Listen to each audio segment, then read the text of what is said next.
Why does your natal chart look different on different websites and apps? What's the difference between Placidus and whole sign house systems? What do those words mean? Does it even matter? Should you care? Let's break it down today on Time for Queer Astrology.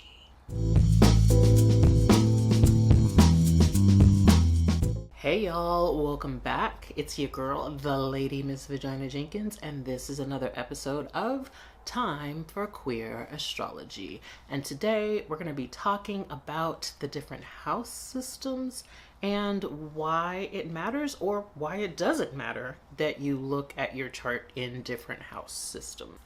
Shout out to subscriber Stacy Jean, who gave me the idea to make a video about this particular subject. I have made other videos, and I'll try and link them up here. Maybe about 8 months ago, I made a video about the difference between Placidus and whole sign house systems, and their theoretic underpinnings and approaches. I tried recently, maybe 2 weeks ago, to recreate that video in a more accessible manner, right? My idea was that the first video was like 20 minutes long, and maybe that's not accessible for everybody, right? So I thought, okay, I'm gonna break this down into a short, pithy 3-minute video. And it was a fun challenge to do, but I have to say, that is not my way.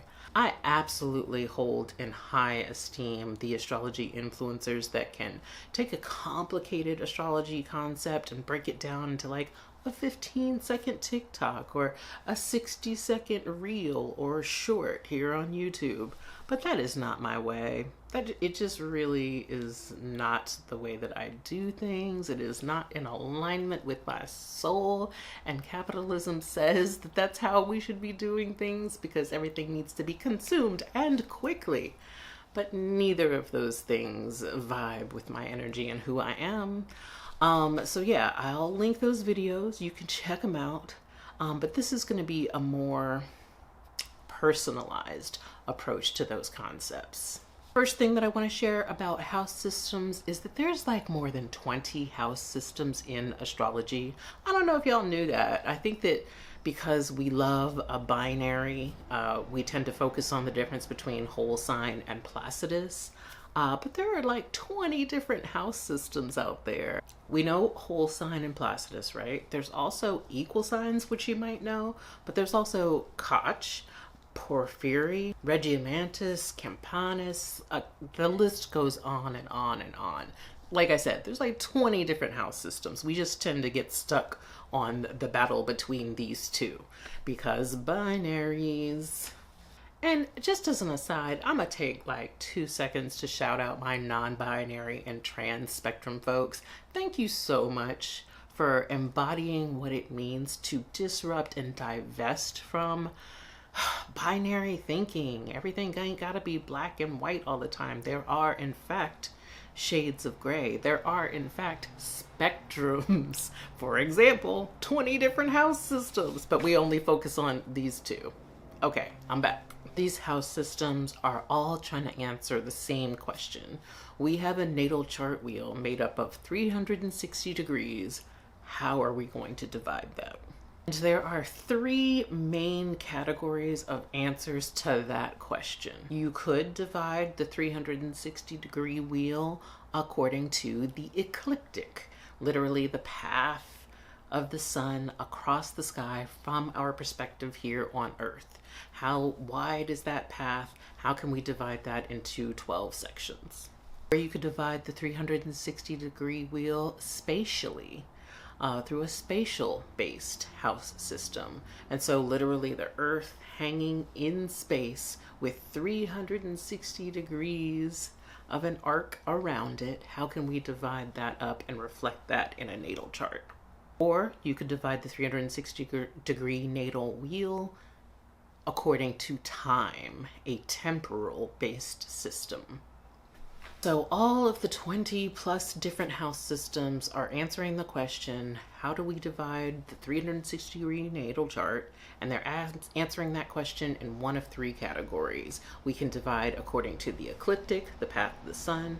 We can divide spatially, what it's like to have the earth hanging in space in a 360-degree arc. Or we can divide temporally according to the clock and time. You know how in our social studies class we learned about how the ancient peoples were sun worshippers? I don't know that they were sun worshippers so much as that they were observing the natural world around them. Part of the natural world is looking up at the stars in the heavens, particularly the sun, and dividing a natal wheel according to the sun. And that's ecliptic sort of systems, and those are the oldest systems. And so that's why I prefer to work with whole sign house system. For me, it is most legible, and so I like to keep things simple as an underlying principle. And it's one of the oldest house systems because it uses the sun. And that is something that people have been doing across cultures for as long as there have been people, basically. And then one of the more modern house systems is Placidus, which is based on a temporal or time based model. Offer that up because maybe part of this endeavor to figure out what house system works for you, Placidus or a whole sign, or any of the other ones, but we're going to focus on these two for now. But maybe part of that is knowing yourself and knowing if you're a person who values tradition, the way that things have always been done, your ancestors and forefathers and mothers, or are you a person that is more about the most newest and accurate and up-to-date kind of thing? You know, these might be energetic things that you look at as you're deciding what house system to use. Of course, you would look at your particular natal chart in the different house systems to see which house system you resonate with, or at least resonate reading your natal chart from. And that's something that I want to do today. Stacy Jean had also asked, is there a Stacy Jean had also asked, is there a type of astrology reading that helps you determine what house system you would like to use as you are reading your natal chart and on your astrology journey? And short answer to that question is I don't know, but most astrologers have some sort of open-ended consultancy. For me, I do something called an ask a question reading, and that's basically a 30-minute $66 consultancy where we just sit down and talk, sharing wisdom and sort of talk through any problem or idea. Sometimes people have used it to figure out, like, oh, a transit is coming up. How is this transit really going to affect me? I've been worried about it.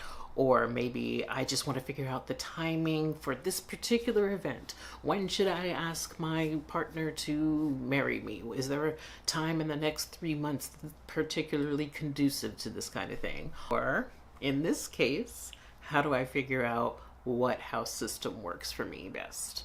Keep an eye out for that sort of thing as you are looking at your favorite astrologer's website. There's usually some sort of open-ended offering.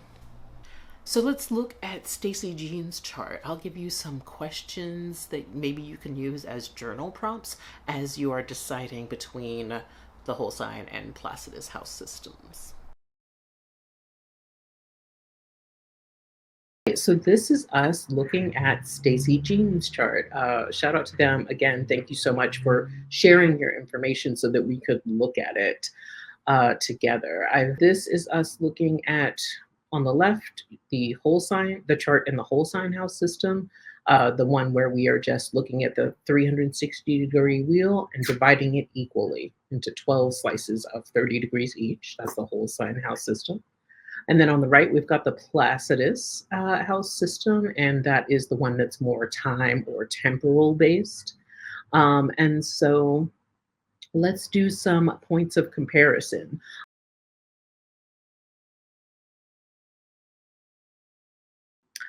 So first and foremost, let's look at some of the personal planets, see if they change. I'm not going to look at the rising sign. because we know that that's going to be different in the different house systems. But let's look at the moon, see if that's different. We've got moon in Virgo in the fifth, moon in Virgo in the fifth. Okay, can't really compare there. What about the sun sign? We see the sun is different. We've got the sun in Aquarius in the ninth house in Placidus, whereas over here we've got the sun in Aquarius in the 10th house. So when I think about the sun, I think about the self that we are aspiring to, our highest sort of best self, the thing that we might grow into over the course of our time, our lifetime. Um, when you think about the thing that you are aspiring to or your highest and best self, do you think that that is rooted in ninth house themes? So like themes around your belief systems, your personal philosophies of life, maybe themes around travel or cultural exchange or being comfortable in foreign or international environments? Or do you think of that more in terms of 10th house themes, your public reputation, what people perceive of you, your career, or the self that you are like in the workplace? Where do you find, your sort of highest self, aspirational self playing out most often? Ninth house, Placidus, or 10th house, whole sign?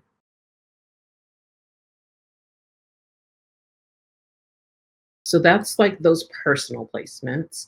The next thing that I want to look for is any marked differences. Like, do I see any planets that are completely in different houses? I feel like the next thing that I see that jumps out is both of these signs or these planets in Aries. You've got Chiron in Aries at 3 degrees and Mars in Aries at 0 degrees. And that's a conjunction. So the combination of energy.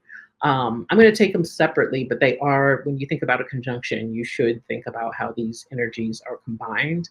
And so, what is the combination of energy between how you felt wounded in your childhood and how that may affect your drive, your passion, how you pursue things. But let's take them separately. So, Chiron in Aries, generally speaking, I have this placement as well. It's the wound of the self, your fundamental self, who you are, and not feeling like that was accepted in your childhood for whatever reason. Um, a childhood experience where you couldn't be yourself. And so think back to that sort of childhood space. What did that look like? What did that feel like for you? And then let's think about the house of it all. Was it more of a 12th house experience? Did it lead to a feeling of isolation, maybe even medical isolation, like being hospitalized for a long time as a child? Did it manifest in a sort of spiritual isolation, maybe an experience of atheism, agnosticism, or maybe even turning to the church to have your self needs met? Yeah, what kind of how did that wound express itself, or rather, where? Was it that 12th house experience, or was it that 11th house experience? I don't feel comfortable, or I feel as if myself will not be accepted, and it plays out in the social realm with my friend groups or maybe professional groups, since the 11th house follows the 10th house of career. Or is it just about your place in society, generally speaking? I can't be who I am or myself. I don't feel seen for who I am. And it plays out in my friend groups, my fit in society, generally speaking. So, yeah, think about what those two different experiences are like. Yeah, I think that Mars is the only sign that you have where it is in its home sign. So Aries is ruled by Mars. So we know wherever we have a planet that's doing that, it can do its job most efficiently when it's at home. So being most efficient at manifestations of being driven and following one's passion and getting things done, having the energy, the drive, the passion to actually pursue the things that you want in life and getting them done. And then again, the same question: where has that played out for you? Has it played out more in a 12th house context, the context of experiences of repressed anger, Mars in the 12th house? Or have you been driven or passionate about a life that is more introspective or maybe even more spiritual?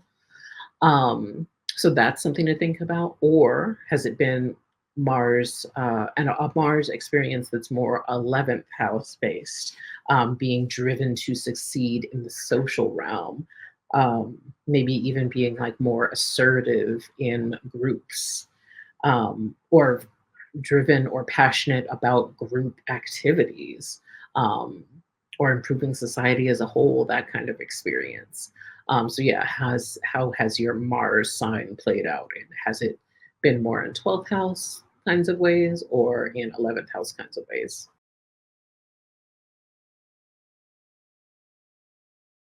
So you also mentioned that you are in a seventh house profection year.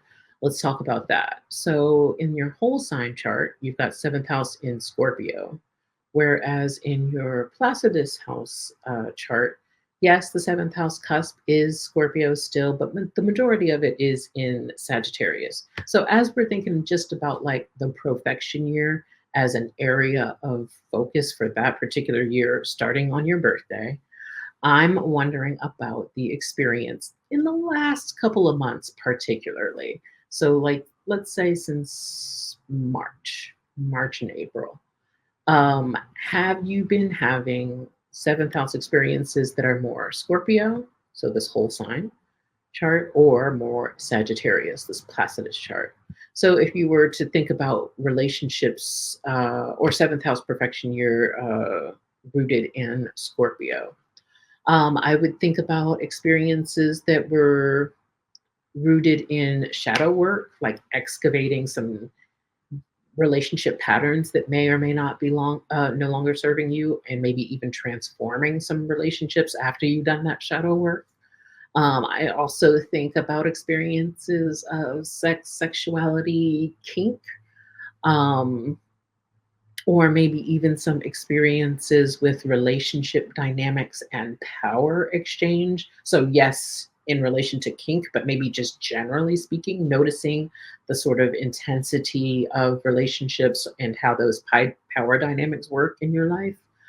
Has that been your experience these last couple of months since your birthday? Or have you been experiencing more seventh house Sagittarian type experiences where you've been thinking about your relationships and broadening your worldview as it relates to relating to other people and relationships? I'm not just talking about romantic relationships, I'm thinking about all kinds of one on one connections.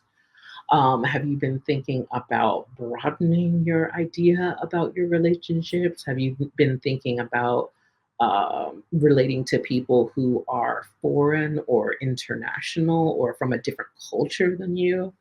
Um, yeah, have you been expanding your concept about like how you connect to people on a one-on-one basis?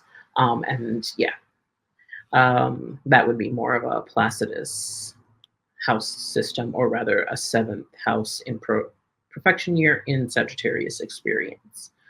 So that could be another way that you can differentiate what house system resonates with you most.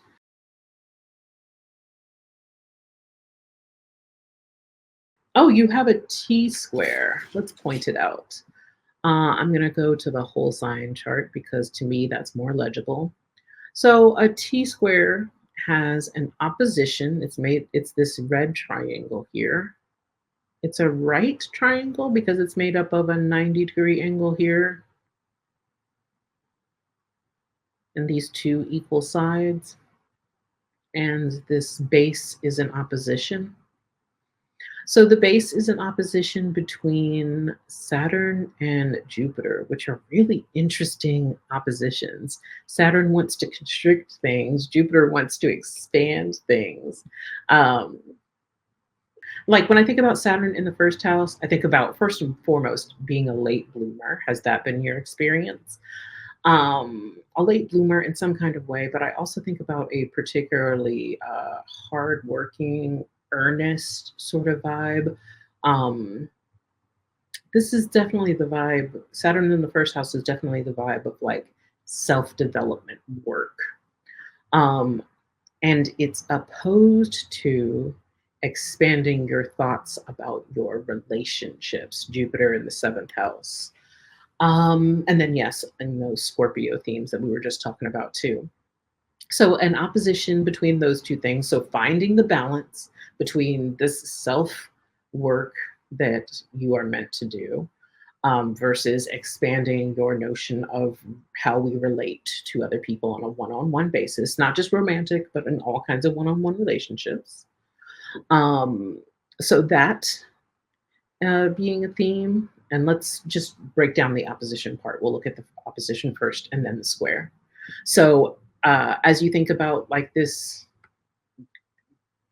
work in the first house versus expanding your seventh house, has that been the case in your lifetime, or has it been more about this opposition, a 12th house versus sixth house opposition? So the work of spirituality, the work of being more introspective, um, as opposed to the work of expanding your daily routines, health practices. Like this is the axis that's talking about my real life physical health versus my spiritual health.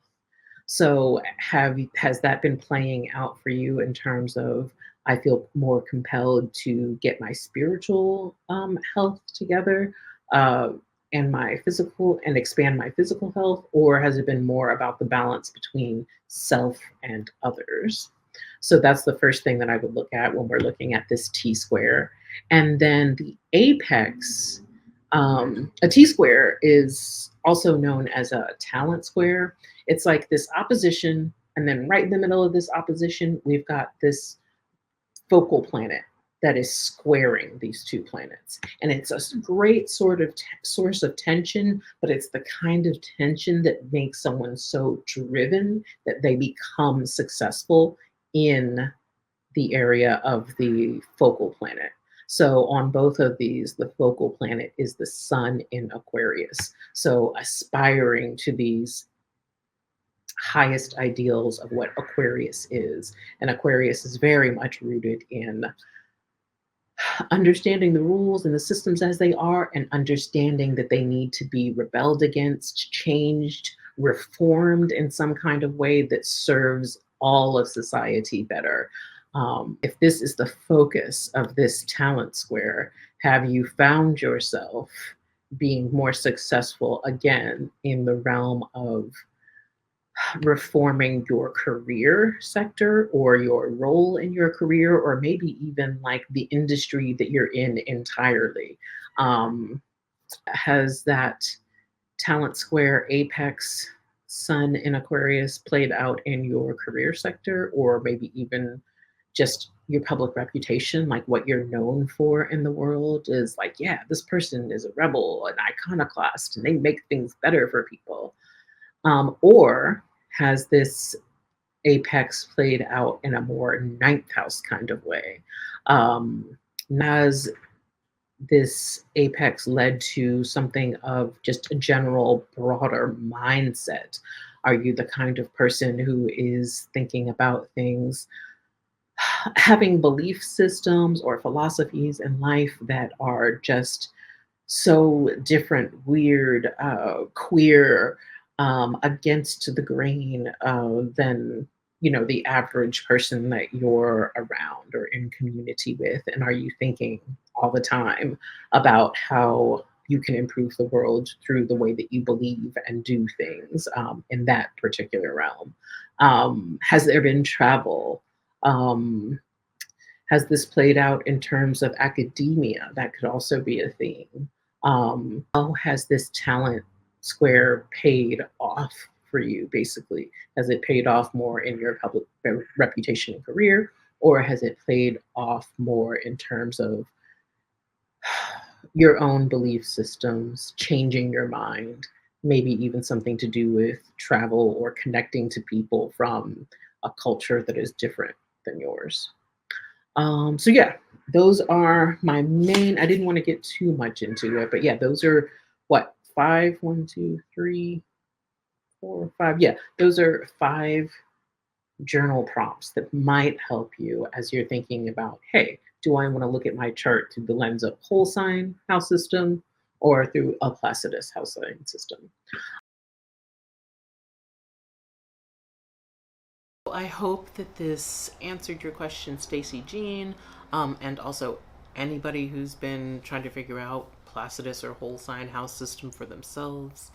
A reminder to trust yourself, to trust your gut, and to try and keep it simple. There's so much about astrology, especially as you are learning as it unfolds, that is incredibly complex. And I would hate for you to get stuck on just the house system before you could even get into that wealth of knowledge that exists. I'm also curious for people who have figured this out for themselves, Placidus or whole sign, or other of the 20 plus house systems. How did you figure it out for yourself? Has anything I said resonated with you? Like, oh, yes, I definitely did that. Or did you do it in a different sort of approach? Share with me because I would love to expand my knowledge. So that's it. That's the video. As a reminder, if you would like to support this channel and support my capacity to do the work of making these weekly videos, please consider becoming a member of this channel. We call the members of this channel Cosmic QTs. So yeah, please consider becoming a Cosmic QT. Rates start at $3.99 a month. There are so many perks to becoming a member. You get custom emojis and loyalty badges, early access to videos that I published. There are super secret lives that I do just for members. So yeah, there's a lot of perks to membership. I totally understand if you can't make a monthly commitment like that, but you still want to show your appreciation for this video. Ways that you can do that: hit that thanks button. Don't be afraid to tip. Also, don't be afraid to comment, like, and subscribe. Thanks so much for being on my team, y'all. Thanks for watching this video, too. And as always, thank you for making time for queer astrology. See you next Wednesday. Bye.